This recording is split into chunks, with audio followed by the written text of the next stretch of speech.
A nice shiny chain from my Ninja 250. Actually, this one's used, but it's only got 2,000 miles on it.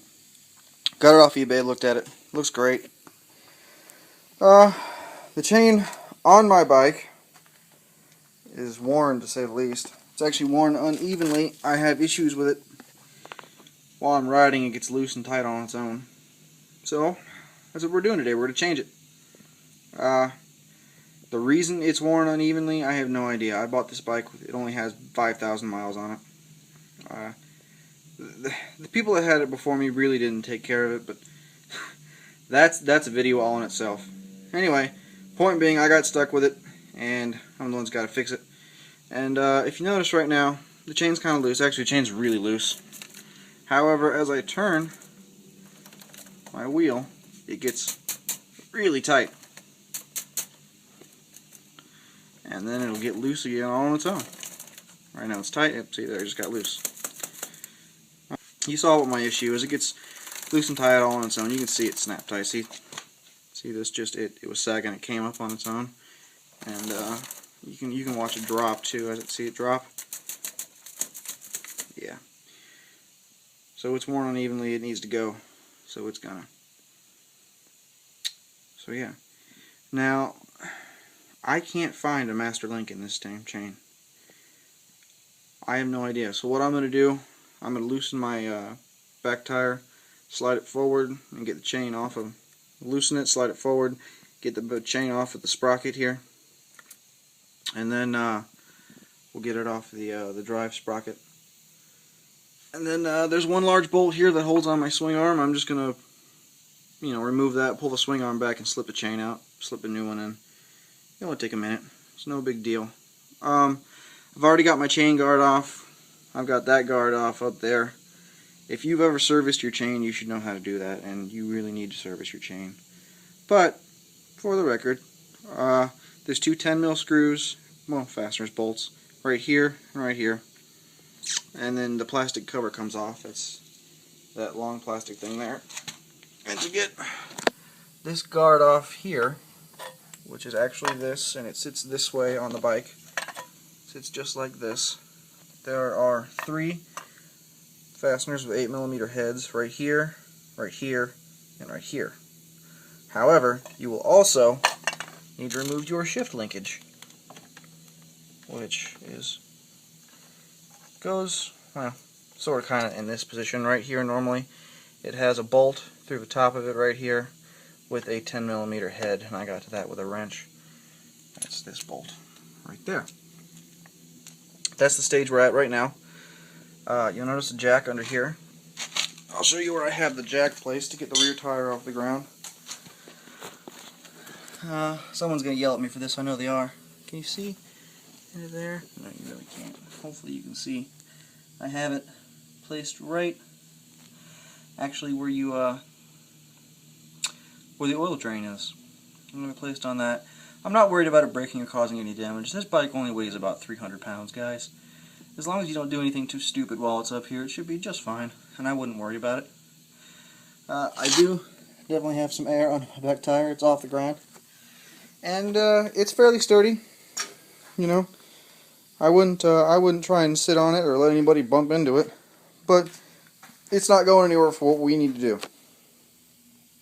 Now, with all that being said, the first thing I'm going to do is loosen my rear axle so I can slide the tire forward and get the chain off. I've already removed my chain tensioners, well, the nuts that were on my chain tensioner and these little black keepers. The inner nut is a 14mm and the outer nut is a 12. You put a wrench on the 14 to hold it still, and you put a wrench on the 12 and you crack the 12 loose and spin them both off, and then this cover comes off, and that's on each side. See, I already have a socket on my nut, and I already have my cotter pin out. Do not lose that cotter pin. Actually, you're not even supposed to reuse cotter pins. However, I understand that not everybody just has a box of cotter pins laying around. I have some brand new ones. I'll put a new one in there. You're not supposed to reuse them. But make sure you absolutely put it back together with the cotter pin it's important. But anyway, that nut I found is a 15. Ooh, that focus is terrible. Well, you'll have to take my word for it. It's 15/16. I'm going to put my impact on that sheet. This side is a 17 millimeter, and it's pretty straightforward. I got a wrench for that. I'm going to zip that loose, and then I'll be right back with you guys, alright? Okay guys, I went ahead and zipped my axle loose. You see the nut's still there, it's just ran most of the way out.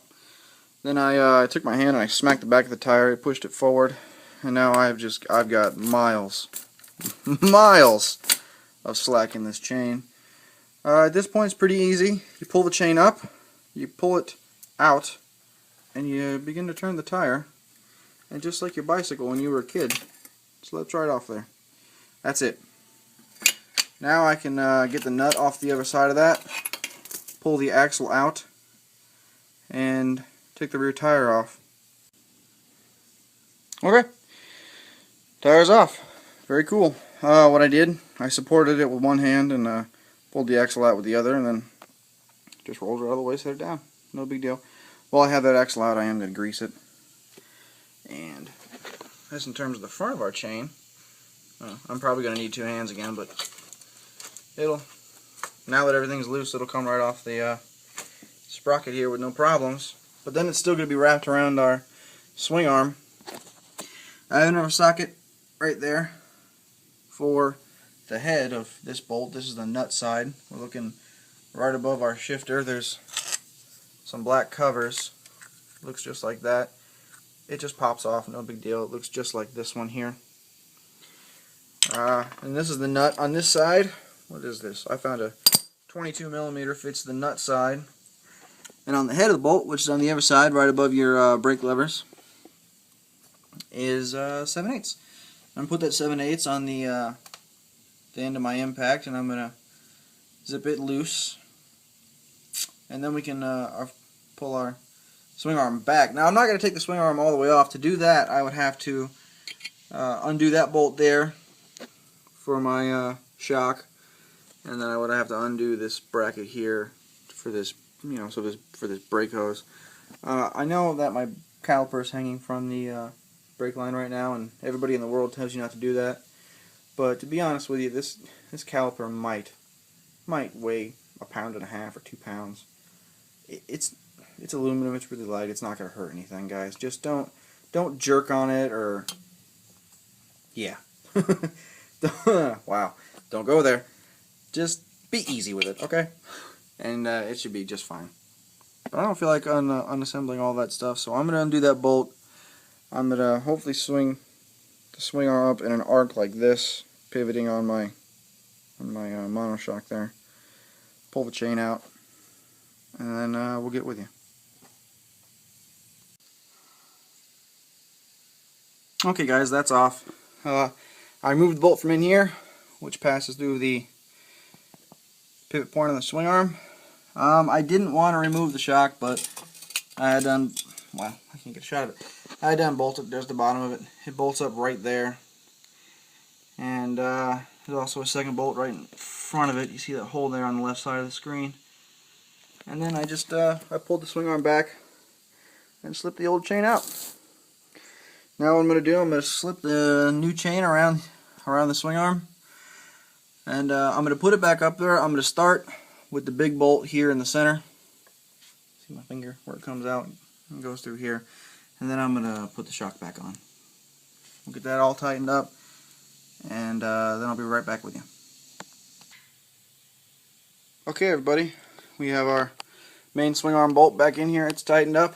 We have the bolt back on for this bracket, and we have the bolt back on that holds the shock on.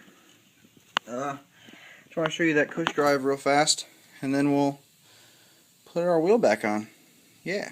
Oh, and when you go to put the wheel back on, make sure you make a note.